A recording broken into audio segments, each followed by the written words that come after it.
NSYG Real Groups. I hope you guys had a great weekend.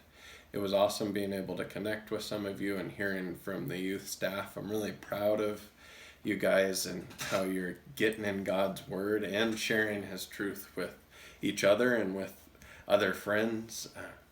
I am so proud of you and so happy to be your pastor.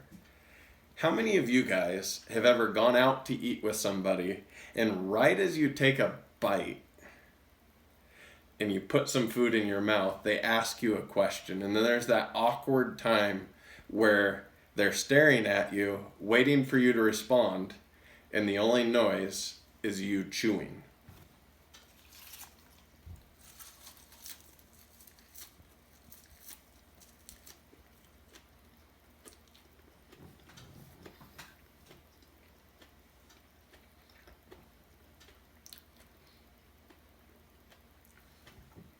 And it seems like when people are watching you,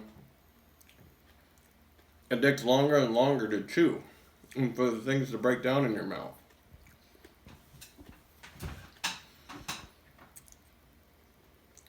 Look, this is taking way longer than I thought it would.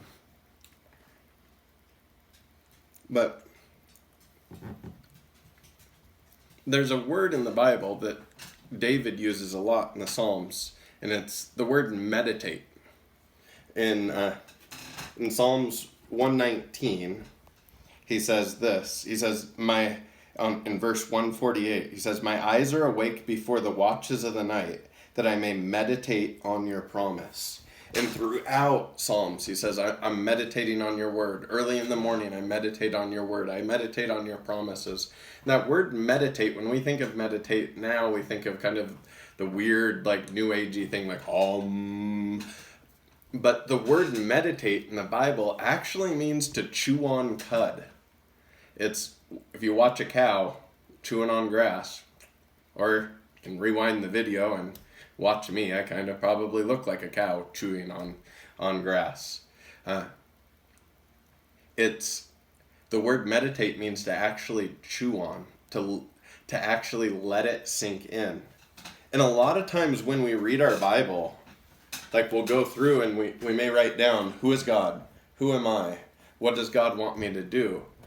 But are we taking time and actually meditating on it, actually chewing on it, actually going, okay, if this is God, if this is who God says He is, what does that mean to me? If this is who God says I am, what does that mean? And actually taking time and pausing before we go on to the next verse and letting God speak to us individually.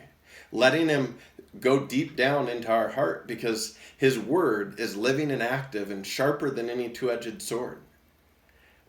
And He wants to speak to our hearts, and He wants to transform our lives through His word. So my challenge for you today as we read Ephesians 6, which is a very famous chapter, is to do this.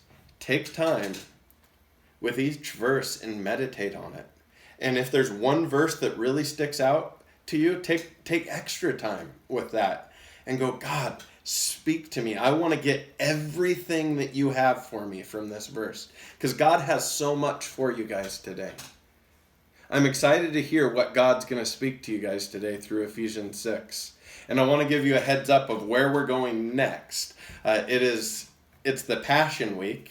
Easter is coming up, Resurrection Sunday, Good Friday is Friday.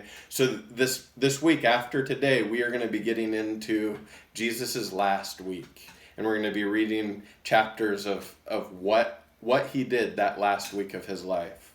I love you guys. I'm praying for you. If you need anything, if I know that there's some people that are maybe struggling right now. If you need something, please reach out. We'd love to talk to you. You can call me. You can call your small group leaders. You can call other youth. Step out. You're important. You're valuable. God's got great words for you today. Take time. Meditate on it. Let His truth transform you from the inside out. Love you guys. Peace out.